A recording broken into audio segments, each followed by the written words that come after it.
미국의 한 선교사님을 제가 잠시 소개하려고 합니다. 짐 엘리엇이라는 선교사님의 일화입니다. 이 선교사님께서는 신학교를 수석으로 졸업을 하였습니다. 졸업을 하고 난 이후에 주변에 있는 많은 사람들이 어떻게 이야기를 했냐면, 저 신학생은 졸업하면 무조건 개척을 하겠다라고 많은 사람들이 이렇게 이야기를 했다라고 해요. 그런데 많은 사람들의 생각과는 전혀 다르게 이 선교사님께서 계속 기도를 했다고 합니다. 어떤 기도냐면, 하나님, 제가 하나님 앞에서 어떠한 일을 감당할 수 있겠습니까? 라고 계속 기도했다고 하지요.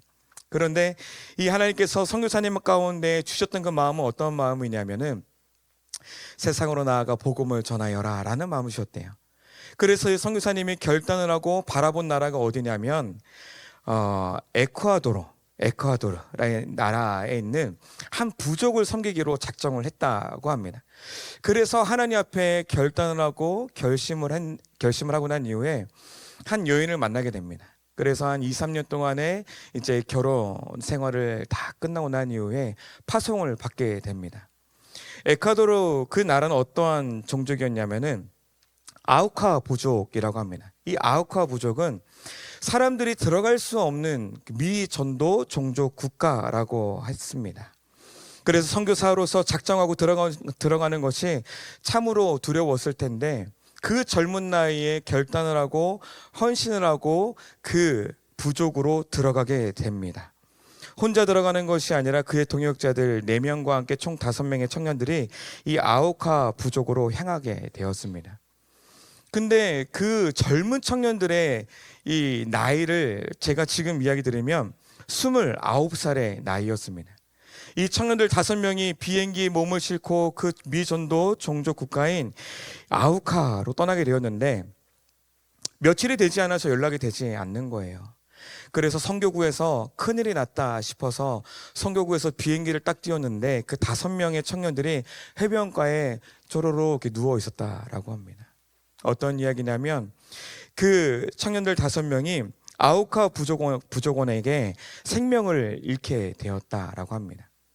그들은 스스로 몸을 보호할 수 있는 허리에 총도 차고 있었고 칼도 차고 있었는데, 이 총과 칼을 한 번도 꺼내지 않고 그 인디언족들이 자신들의 몸을 해할 때 가만히 그들의 도끼와 칼을 온몸으로 받았다라고 합니다. 그들은 그렇게 하나님의 품에 안기게 되었습니다. 이 일은 미국 전역에 많은 소식통을 통해서 이 미국 시민들이 그 소식을 알게 되었습니다. 그래서 그들은 많은 사람들에게 입방아에 오르락내리락하게 되었어요. 그러길래 그 나라에 왜 들어가게 되었냐? 네, 그럴 줄 알았다 라는 이야기를 많이 듣게 되었다고 합니다. 근데 이때 가장 가슴 아팠던 사람들이 누구였을까요? 가족. 이 짐 엘리엇 선교사님께서 선교를 떠나기 전 1, 2년 전에 결혼을 했지요. 그런데 결혼을 하고 난 이후에 그에게 하나님께서 아들을 또 주신 거예요. 그런데 이 사모님들 5명이 가슴이 가장 아팠을 텐데, 이 사모님들은 그 소식을 듣고 난 이후에 가만히 있지 않고 오히려 그 땅으로 다시금 복음을 전하겠다라는 이 마음의 결단을 하게 되었다라고 합니다. 근데 또 난리가 난 거예요. 정신 차려라. 그곳에 가면은 또 죽을 텐데 왜 그 땅 가운데 또 들어가려고 하냐라는 이야기들이 많이 있었다고 합니다. 아우카 부족은 사람들이 쉽게 들어올 수 있는 부족이 아니었기 때문에. 근데 이 아내들은요, 5명의 아내들과 이 아이들과 함께 비행기에 몸을 싣게 됩니다. 어떻게 되었을까요? 이 부족은 여인과 아이들은 죽이지 않는 부족이었던 거예요. 그래서 이 여인들이 가서 부족을 정말 마음껏 섬겼다라고 합니다. 마음껏 섬기고 또 그들이 원하는 것들 다 챙겨주면서 그러면서 복음을 전했는데요, 참 놀라운 사실은 어떤 것이냐면, 수십 년의 시간이 지나서 지금은 그 땅 가운데, 그 부족 가운데 수많은 교회가 세워지게 되었고, 더 놀라운 것은 짐 엘리엇의 1살이었던 그 아들이 지금은 목사가 되어서 그 부족을 섬기게 되었다라는 뉴스를 접하게 되었습니다. 우리 귀한 성도님들, 한 청년의 복음을 위한 선택이 사람들에게는 참 미련한 것처럼 보일 수 있습니다. 하지만 하나님의 그 나라와 역사하심은, 하나님의 그 나라와 역사하심에는 위대한 선택이었다는 사실을 믿으시기를 소망합니다. 여러분, 복음을 전하는 것은요, 많은 세상 사람들이 바라보기에는 참 미련한 것처럼 보일 수도 있다는 것입니다. 짐 엘리엇은 마지막에 그의 책자에 보면 이런 글귀가 있었다고 합니다. 한번 띄워주실래요? 영원한 것을 얻기 위하여 영원하지 않는 것을 버리는 사람은 결코 바보가 아니었다. 여러분, 하나님의 영원을 위해서 영원하지 않는 것을 포기할 수 있는 저와 여러분들의 삶이 되기를 간절히 소망합니다. 이러한 중차대한 선택부터 소소한 선택까지 우리는요, 참 많은 선택을 하고 살아가고 있습니다. 어떠한 선택들은 이 삶의 방향을 조금, 아주 약간의 방향성을 바꾸는 선택일 수도 있지만, 어떠한 선택은요, 우리의 존재와 삶의 목적 자체를 바꾸는 선택일 수도 있다는 것이지요. 오늘 우리는 예수를 따르는 삶이라는 전제로 모든 삶과 인생 전부를 흔드는 가치 있는 선택에 대해서 함께 말씀을 통해서 나누어 보려고 합니다. 세상은 우리에게 안정된 직업, 그리고 사회적 성공, 재정의 안정을 추구하라고 이야기를 합니다. 그것이 옳다라고 이야기를 합니다. 너희가 사회적으로 안정되어야지만 그것이 옳은 인생이다라는 것이지요. 세상은 이 길이 성공적인 길이다라고, 그것이 삶을 보장해 준다라고 이야기를 합니다. 하지만 하나님께서는 우리 가운데 어떻게 말씀을 하십니까? 예수님의 부르심은요, 우리에게 전혀 다른 길을 제시하십니다. 오늘 본문의 말씀을 보면 예수님께서는 어부로서 평범한 일생을 살아갔던 시몬과 안드레와 야고보와 또 요한을 부르는 장면이 나옵니다. 그들은 이 예수님의 그 부르심 앞에 즉각적으로 순종을 하죠. 바로 순종을 합니다. 하나님의 그 음성 앞에 바로 반응을 하는 장면이 나옵니다. 예수님을 따르라는 이 부르심은요, 단순히 직업을 바꾸는 것이 아닙니다. 예수님을 따르라, 나를 따라오라 라는 것은요, 단순히 직업을 바꾸는 것이 아니라 그것을 뛰어넘어서 완전히 새로운 삶, 목적과 완전히 새로운 삶, 그들의 인생이 바뀌는 하나님의 사명을 받아들이는 바로 그러한 선택이다는 것이지요. 사랑하는 귀한 성도님들, 무엇을 위해 오늘 하루의 삶을 선택하고 살아가고 있으십니까? 여러분, 우리가 하고 있는 선택은 어떠한 선택을 하고 있으십니까?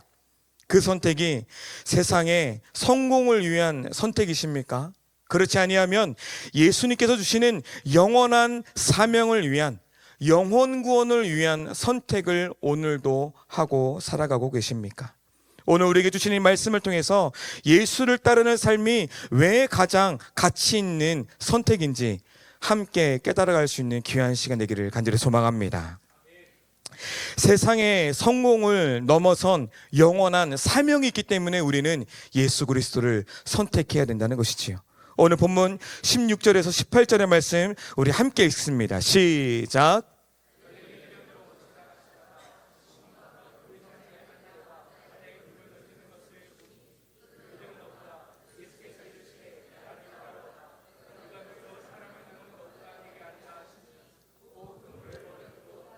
아멘. 예수께서는 갈릴리 해변에 있는 평범한 어부였던 시몬과 안드레를 부르십니다. 그들은요, 지금 생계의 수단인 그물을 손에 붙잡고 있었어요. 그런데 그 그물을 내려놓고 예수님을 따르는 선택을 합니다. 여러분, 그물을 내려놓고 예수님을 따르는 선택은 어떠한 선택인 것입니까? 바로 완전한 순종을 우리 가운데 보여주는 것입니다. 제자들의 순종은요, 이 제자들의 순종은 세속적인 성공을 뛰어넘어선 순종으로 예수님은 그들에게 영혼 구원하는 영원한 사명을 주시겠다라고 약속하는 그 위대한 현장이기 때문에 제자들은 다른 거 바라보는 것이 아니라 오직 예수 그리스도, 그분께서 주시는 사명을 붙들고 사명을 바라보고 주님께로 나아가기로 작정하였다라는 것이지요. 사명을 받는 제자들은요, 평범한 어부였습니다. 우리와 같은 평범한 사람들이었다라는 것이지요. 평범했던 어부에서 하나님의 나라를 선포하는 복음을 전하는 자로서 부르심을 입었다는 것이지요. 여러분, 우리가 여기서 알 수 있는 것은 무엇입니까? 예수 그리스도를 만나기 전에는 우리와 같은 평범한 사람이었고, 우리와 같은 어부였고, 우리와 같은 인생에서 일어나는 사람들이었지만, 예수 그리스도를 선택하고 나니 그들의 인생이 180도 바뀌었다는 것이지요. 예수님을 만날 수 있는 저와 여러분들의 인생 되기를 간절히 소망합니다. 그렇게 변하고 나니, 그렇게 인생이 변하고 나니 그들의 인생이 어떻게 쓰임받습니까? 베드로는 예수님의 부활 이후에 수천 명이 회심을 할 수 있는 위대한 설교자가 되었습니다. 그리고 사도로서 복음을 전하였습니다. 그리고 아버지의 생명을 전하는 자로서 그의 전 인생을, 전 인격을 내어드렸던 인생으로 바뀌었다라는 것이지요. 베드로와 안드레가 이 세상에서의 성공을 뛰어넘을 수 있는 그 힘이 어디에서 나왔을까요?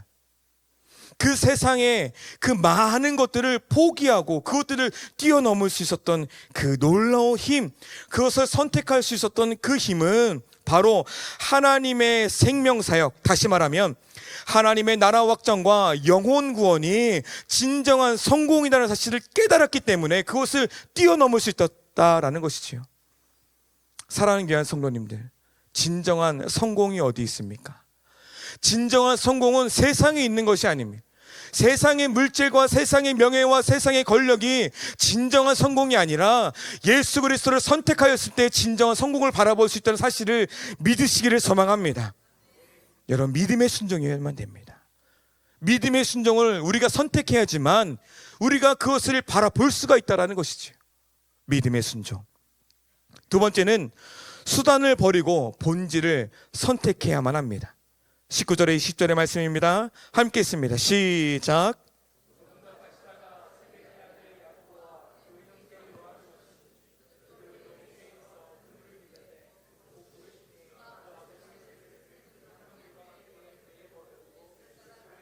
아멘. 여러분, 그들의 손에 있던 것을 이제 포기하기 시작을 합니다. 여러분, 그들의 손에 있던 것, 그들의 손에 있던 이 그물을 포기하고 예수 그리스도를 따라가기로 작정합니다. 여러분, 제가 방금 이야기 들었죠? 예수님을 따르기로 작정한 것은 단순히 직업을 포기하고 단순히 인생의 방향성만 바뀌는 것이 아니라 그 삶의 수단을 내려놓고 영원한 본질을 붙잡기 때문에 그의 전체 인생이 바뀌기 시작했다라는 것이지. 그런데 그 첫걸음이 수단을 포기하는 겁니다. 나의 생각과 나의 방법을 포기하는 겁니다. 나의 인생의 노하우를 포기하는 것입니다. 여러분, 아버지께서 우리 가운데 주시는 그 말씀 붙들고 인생 가운데 승리하시기를 소망합니다. 여러분이 인생의 노하우가 있다면 여러분 그것을 포기해야 되는 거예요. 인생에 승리할 수 있는 여러분 그 절묘한 방법이 있으십니까? 여러분 내려놓으시기를 소망합니다. 세상적 기준으로 바라봤을 때는 그들이 우리를 바라보면요 절대 이해가 안 가는 거예요. 참 미련하다라는 것이지요. 열심히 살면 더 잘 될 텐데, 야, 그 기술, 그 노하우, 야, 더 잘 발휘하면 더 잘할 텐데. 아니요, 아버지의 말씀만이 우리의 인생 가운데 능력이요 힘이요 진리 되시는 사실을 여러분 믿으시기를 소망합니다. 어부라는 직업은요 그들에게 생계의 중요한 수단이었습니다. 여러분, 우리도 다 직업이 있지 않으십니까? 직장이 다 있지 않으십니까? 그것이 우리 가운데 영원한 행복과 영원한 생명을 줄 수 없다라는 거예요. 그것이 우리 가운데 영원한 기쁨을 줄 수 없다라는 겁니다. 여러분, 하나님의 말씀을 쫓아 행하시기를 소망합니다. 영원한 평안을 누리는 것은요, 영원한 안정을 누리는 것은요, 우리가 하나님의 그 품 안에 거했을 때 영원한 안식을 누릴 수가 있다는 것이지요. 예수님을 따르는 삶은요, 그 모든 수단을 뛰어넘는 것입니다. 예수님을 따르는 삶은요 그 모든 안정된 삶을 뛰어넘는 것입니다. 예수님을 따르실 것입니까? 여러분, 수단을 포기하시기를 소망합니다. 나의 인생의 지식과 나의 인생의 노하우와 나의 인생의 노력을 포기하였을 때 비로소 하나님의 것이 보이기 시작을 하는 것이지요. 나의 것을 내려놓았을 때 이 부르심은 삶의 목적 자체를 전환하는 결정이었다는 것이에요. 이 부르심은 우리가 그것을 선택하였을 때 우리의 인생이 돌이켜지기 시작한다라는 것입니다. 여러분, 이 부르심은요, 아버지 것이 이제 보이기 시작을 하는 인생이다는 것입니다. 여러분, 복음을 전하는 삶은요, 세상에서 너무나 놀라운 가치이고, 복음을 전하는 그 인생은요, 너무나 큰 의미를 갖고 있다는 것입니다. 여러분, 인생이 불안하십니까? 인생 하루하루 살아나가는 것이, 내가 성도로서 내가 복음을 전하지 못하는 것이 불안하십니까? 여러분, 주님 앞에 순종하는 인생을 한번 결단해 보시기를 소망합니다. 비로소 그랬을 때 영원한 평안과 안식을 하나님께서 주신다는 것이지요. 여러분, 무엇이 두려우십니까? 말씀 붙들고 하나님을 아버지로 삼고 예수 그리스도를 구주로 삼는 우리의 인생이 무엇이 두려우십니까? 여러분, 십자가가 우리 가운데 구원의 능력이 되십니까? 담대히 복음 들고 세상권에 나아가시기를 소망합니다. 불확실해 보이지만 가장 완전하고 가장 완벽한 것이 예수 그리스도의 십자가, 오직 그 말씀, 우리가 그것을 붙들었을 때 불확실했던 우리의 인생이 가장 완전하고 가장 안전한 인생으로 바뀔 수 있다는 것이지요. 복음 전파와 영혼 구원이라는 이 본질을 따르는 그 길에는요, 하나님의 영광스러운 약속이 우리 가운데 예비되어져 있습니다. 한 걸음 한 걸음 그 길이 아무리 불안하고 아무리 어려울지라도 십자가의 길, 그 말씀의 길, 그 오직 예수 그리스도의 그 길을 한 걸음 한 걸음 걷다 보면 영원한 하나님의 그 영광의 약속이 우리 가운데 주어진다는 사실을 믿으시기를 소망합니다. 때문에 고린도서 4장 18절의 말씀 우리 함께 있습니다. 시작.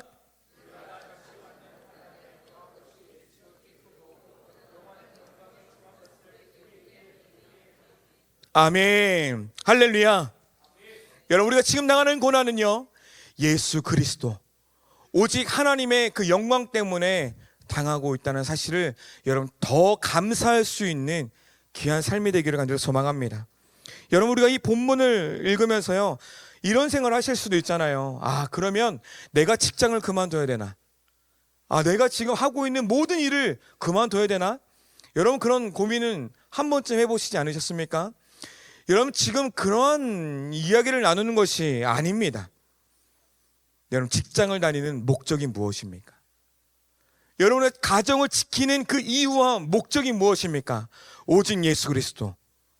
우리가 직장을 다니는 그 이유는 오직 영혼 구원에 있다라는 것이지요. 여러분, 우리가 분명히 깨달으시기를 소망합니다. 직장에서도 우리가 작은 예수로 살면서 보내심을 입은 자로서 우리가 직장 생활을 해야 되는 것입니다. 믿지 않은 자들과 똑같이 행하는 것이 아니라 우리가 직장에서도 우리가 주님을 믿는 하나님의 자녀로서, 우리가 성도로서 직장 생활을 해야 될 것이며, 우리가 가정에서도 하나님께서 우리를 가정의 선교사로서, 우리를 보내신 자로, 우리 보내심을 또 입은 자로서, 누구는 아비로서, 누구는 어미로서, 누구는 또 자녀로서 우리는 가정에서 작은 예수로 살아가야 된다는 것이지요. 우리가 왜 그렇게 살아야 합니까? 여러분, 우리 주변에 아직도 믿지 않는 영혼들이 너무나 많이 있습니다. 세상의 수많은 사람들은 우리를 통하여서 예수 그리스도를 바라볼 것이고, 세상의 수많은 사람들은 우리를 통하여서 아버지의 말씀을 접할 것입니다. 그렇기 때문에 우리는 말씀을 살아내야 되는 것이지요. 우리는 직장에서도 말씀을 살아내야 됩니다. 우리는 가정에서도 말씀을 살아내야 됩니다. 그렇기 때문에 우리가 손을 다 내려놓고 직장도 포기하고 가정도 포기하고 나오는 게 아니라, 하나님께서 우리 가운데 주어진 인생의 그 과정 속에서 누구는 직장에서, 누구는 가정에서, 누구는 학업에서 작은 예수로 살아갈 수 있는 저와 여러분들의 삶이 되기를 간절히 소망합니다. 세 번째로는 복음을 전하는 삶의 궁극적인 목적이 무엇이냐라는 거예요. 본문 말씀 마가복음 1장 17절입니다. 함께 있습니다. 시작.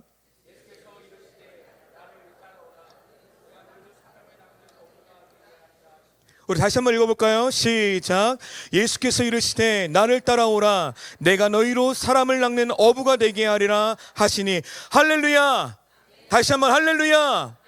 하나님께서는요 우리를 그냥 부르시지 않았습니다. 지금 예수님께서는 예수님의 그 부르심은요 이 제자들의 개인적인 그 구원을 넘어서서 세상적인 열방적인 아버지께서 우리 가운데 약속의 말씀을 주시고 계시는 사실을 믿으시기를 소망합니다. 여러분 이것은요 한 사람의 구원의 계획으로 끝나는 것이 아니에요. 여러분 우리 안에 구원의 확신이 있으십니까? 우리 안에 구원의 확신이 있으십니까? 우리 안에 구원의 확신이 있으십니까? 할렐루야. 여러분 구원의 확신이 있으시다면요 이것은 내 안에 있는 내 개인적인 구원의 확신으로만 그치는 것이 아니다라는 것이지요. 예수님을 따르는 그 지극히 그냥 허다한 무리가 아니다라는 거예요. 내 안에 주님 기쁩니다 이것으로만 그치는 것이 아니라 이 하나님께서 우리 가운데 복음을 주시는 그 이유의 그 궁극적인 목표와 목적은 무엇이냐면 온 세계와 열방이 주님 앞에 돌아오는 그날까지 하나님께서는 우리를 통하여서 일하기를 원하신다라는 것이지요. 할렐루야. 여기 앉아 계신 우리 귀한 성도님들을 통하여서 가정이 변화받기를 소망합니다. 할렐루야. 가정이 변화받는 데서만 그치는 것이 아니라 정말 직장이 변화받고 온 세계와 열방과 민족이 변화받기를 간절히 소망합니다. 궁극적인 목적은요 하나님의 나라 확장에 있다는 것입니다. 하나님의 그 나라 확장. 여러분 우리 안에 하나님의 나라가 있으십니까? 주 예수와 동행하니 그 어디나 하늘나라라고 우리는 매일같이 고백을 합니다. 여러분 주님과 동행하십니까? 그러면 그 평안을 가정 가운데 선포하시기를 소망합니다. 여러분 가정이 평안하시기를 소망합니다. 사업장이 평안하시기를 소망합니다. 여러분 속해 있는 모든 공동체와 소그룹이 평안하시기를 소망합니다. 초기 교회의 제자들이 순교하면서까지 그렇게 헌신적으로 복음을 전한 이유가 어디 있겠습니까? 하나님의 그 뜻, 하나님의 나라 확장, 주 예수와 동행하니 그 어디나 하늘나라, 그 하나님의 평안을 알기 때문에, 그 사실을 깨달았기 때문에 생명을 포기하면서까지, 십자가에 거꾸로 못 박히면서까지, 그가 살아있는 채로 화형을 당하는 것까지도 두려워하지 않는 그 결단했던 그 이유는 바로 하나님의 영혼 구원, 하나님의 나라 확장, 거기에 있다라는 것이지요. 저도 전도를 하다 보면 여러 사람들을 만나보았습니다. 학생도 만나봤고요, 청년들을 만나보았고요, 또 무당도 만나보았습니다.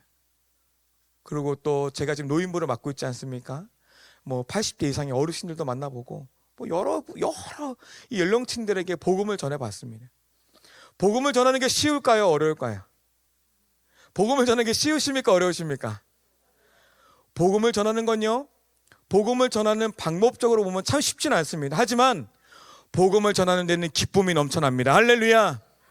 복음을 전하였을 때 그 영혼이 돌아온다로 결단을 하고 그들이 아버지의 말씀을 듣기 시작한다라면 여러분 얼마나 기쁘고 내 마음권에 평안이 넘쳐나는지 모릅니다. 여러분 어느 것 하나, 또 어느 사람 하나 쉬운 것이 없습니다. 우리의 힘으로 할 수 있는 것이 무엇이 있겠습니까? 여러분 교만하지 마십시오. 우리가 할 수 있는 것 아무것도 없습니다. 하나님께서 우리를 통하여서 일하셨기 때문에 우리가 복음을 전할 수 있는 것이고, 하나님께서 우리를 들어 사용하시기 때문에 우리는 예배할 수 있는 것이고, 하나님께서 우리를 통해서 역사하셨기 때문에 오늘 이 자리에 나와서 이렇게 예배할 수 있다는 사실을 믿으시기를 소망합니다. 여러분 복음 전하시지 않으시겠습니까? 여러분 순종하지 않으시겠습니까? 여러분 결단하지 않으시겠습니까? 여러분 이 목표는요, 여러분 우리 모두에게 동일하게 추구해야 할 목표다라는 사실을 여러분 믿으시기를 소망합니다. 여러분 이 세상적 성공을 초월하고 정말 하나님께서 말씀하시는 그 영혼 구원과 하나님의 나라가 확장되는 것이야말로 여러분 우리의 삶의 진정한 목표와 목적이 되어야 되지 않겠습니까? 이제 말씀을 맺도록 하겠습니다. 오늘 주신 이 말씀에서 제자들이 그 예수님의 그 부르심에 즉각 응답하여 그물을 버리고 또 예수님을 따르는 이 장면은요, 단순히 종교적 헌신이 아니었습니다. 종교적 모습이 아니었습니다. 성전의 뜰만 밟겠다라고 하는 그런 모습이 아니었다라는 것입니다. 그의 인생을 결단하고 생명에 결단하면서 정말 영원한 그 사명을 위하여서 세속적 가치를 내려놓고 자신의 그 인생을 온전히 하나님께 맡기는 순종과 결단과 선택이었다라는 것이지요.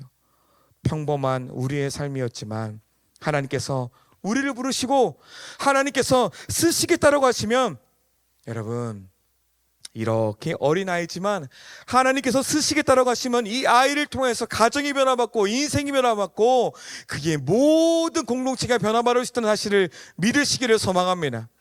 때문에 우리는 하나님의 일하심을 구해야 합니다. 때문에 우리는 다시 한번 주님 앞에 우리는 순종해야 된다라는 것이지요.